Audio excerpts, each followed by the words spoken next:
Mood تو میرا بالکل نہیں بنتا کہ میں بہت ہی خوش خبر چھیڑوں، لیکن کیونکہ انہوں نے اعلان کر دیا ہے، آپ تک میری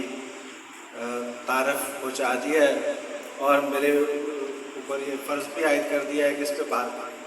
کیونکہ اسٹگما ہم کس کو کہتے ہیں؟ اسٹگما ہم کہتے ہیں جو لوگوں کے ذہنوں میں کوئی بات رچ بس جائے، یعنی بے شک وہ سچی ہو یا نہ ہو، درست ہو یا نہ ہو، لیکن لوگوں کے ذہنوں میں ایک چیز راسخ ہو جائے، یعنی پکی ہو جائے. اور اس میں ایک راسخ یا پکی ہو جانے والی بات یہ ہے کہ جب بھی ہم بات کرتے ہیں کہ کسی کو کسی ذہنی صحت کا مسئلہ ہے، کسی کا کوئی دوسروں کی طرح نہیں ہے، یا ذہن کا کمزور ہے، یا اس کا ذہن اس طریقے سے کام نہیں کرتا جیسے دوسرے لوگوں کا ذہن کام کرتا ہے، وہ بالکل ہی علیحدہ ہے، بالکل ہی مختلف ہے، بالکل ہی ڈفرینٹ ہے. اور اب ہمیں خود کو اس سے ڈسٹنس کر لینا چاہیے. اب وہ ہمارا حصہ نہیں رہا، اب وہ ہمارے ان گروپ میں نہیں ہے، اب وہ ہمارا ایک آؤٹ گروپ بن گیا ہے، ہم سے وہ مختلف ہو گیا ہے، ہم سے وہ دوسرا ہو گیا ہے. سو اس بیسس پہ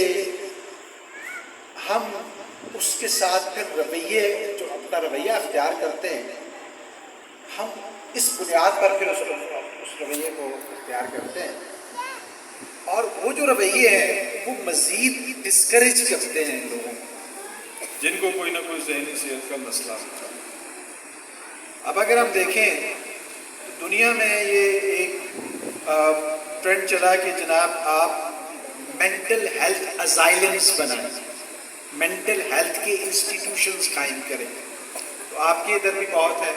بہت کم لوگوں کو پتہ ہوگا کہ ہمارے ملک میں 4 مینٹل ہیلتھ ازائلمس ہیں، 4 بڑے بڑے. ایک پشاور کی جیل میں ہے، ایک گدو بندر حیدرآباد میں ہے، اور دوسرا بھی ایک جیل میں ہے، وہ مہاراجہ رنجیت سنگھ کی جیل ہوتی تھی لاہور کی، وہاں انسٹیٹیوٹ آف مینٹل ہیلتھ کے نام سے آج کل، لیکن وہ مینٹل ہیلتھ ازائلم ہے. اور ایک لیس نون مینٹل ہیلتھ ازائلم ہے جس میں میں نے بھی کچھ عرصہ سرچ کیا ہوا ہے، وہ ہے ڈاڈر، یہ مانسیرا میں. یہ سرکاری شعبے میں ہم نے 4 مینٹل ہیلتھ ازائلمز بنائے تاکہ جن لوگوں کو ذہنی صحت کے مسائل ہیں، جن لوگوں کو نفسیاتی بیماریاں ہیں، ان کا ہم وہاں ٹریٹمنٹ کر سکیں، ان کا علاج کر سکیں. 80 کی دہائی میں یہ امریکہ نے، یہ یونائٹڈ نیشن نے ایک ڈیکیڈ بنایا 10 سالہ، اور اس میں ان کا فوکس اس بات پر تھا کہ جو بچے جن کو لکھنے پڑھنے میں ذہنی مسائل کی وجہ سے رکاوٹیں پیش آتی ہیں تو ان کے لیے تعلیم و تربیت کے ادارے قائم کیے جائیں. تو شہید ملت سینٹر کے نام سے، اسپیشل ایجوکیشن سینٹر کے نام سے کراچی میں ایک ادارہ قائم کیا گیا. پھر اسی کے ماڈل پہ آپ کو پورے ملک میں، اب پنجاب میں ہر تحصیل میں ایک ذہنی صحت کا ادارہ ہے جو کہ اسپیشل بچوں کو جن کی ذہنی استعداد کم ہونے کی وجہ سے، جن کو آپ مین سٹریم بچوں کے ساتھ یہ تصور کیا جاتا تھا، اس بات پہ فوکس کریں کہ میں کہہ رہا ہوں تصور کیا جاتا تھا کہ ان کو عام بچوں کے ساتھ پڑھایا نہیں جا سکتا، تو ان کے لیے علیحدہ ادارے قائم کیے گئے جو اب بھی قائم ہیں.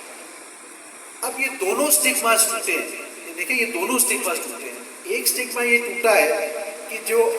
جن لوگوں کو ذہن کے مسائل ہیں ان کو مینٹل ہیلتھ ازائلمس میں ڈال دیں، ان کو، میں نے جیسے کہا کہ 2 تو ایون جیلوں میں قائم ہیں. یہ سٹگما ٹوٹا کہ ان کو پہلے لوگ چینز میں یا زنجیروں میں باندھ کے رکھتے تھے. یہ سٹگما ٹوٹا کہ لگتا تھا کہ جناب ان کے لیے زندگی اب ختم ہو گئی ہے، ان کو ابھی کبھی بھی لوگوں کے درمیان لا کے، یا ان کو کبھی بھی کوئی کام کاج نہیں کر سکتے، وہ روزی روزگار نہیں کر سکتے. آپ نے بالکل ان کو علیحدہ کر کے، اور اس سٹگما کے ٹوٹنے کے بعد ریہیبلیٹیشن سینٹرز کا ایک کانسیپٹ ہمارے اندر آیا، بحالی کے مراکز کا ایک تصور آیا. اور آپ کے ملک میں ایک اچھا ریہیبلیٹیشن سینٹر پرائیویٹ سیکٹر میں ہی ہے، اور وہ لاہور میں ہے، اور وہ فاؤنٹین ہاؤس کے نام سے بہت سے لوگوں نے اس کا نام سنا ہوگا. اور جو لوگ سائیکالوجی کچھ پڑھے ہوئے آپ کے اسٹاف میں شاید لوگ ہوں یا دیگر لوگوں نے پڑھا ہو اس کو، تو ان کو پتہ ہوگا کہ یہ جو ریہیبلیٹیشن سینٹرز کے جو ماڈل ہیں، اس میں ایک بڑا ماڈل ہم اس کو مینیسوٹا ماڈل کہتے ہیں، وہ ڈریگ ٹریٹمنٹ کا بھی ہے اور وہ مینٹل ہیلتھ کی ٹریٹمنٹ کا بھی ہے. تو یہ ہوا کہ جناب اب ان کو آپ دیکھتے ہیں کہ ان کو ٹریننگ بھی دیتے ہیں. آپ ماؤنٹین ہاؤس جائیں تو لگتا ہے کہ ووکیشنل ٹریننگ ہے. آپ نے جو یہ ادارہ اسٹیفن کیور کے نام سے قائم کیا ہے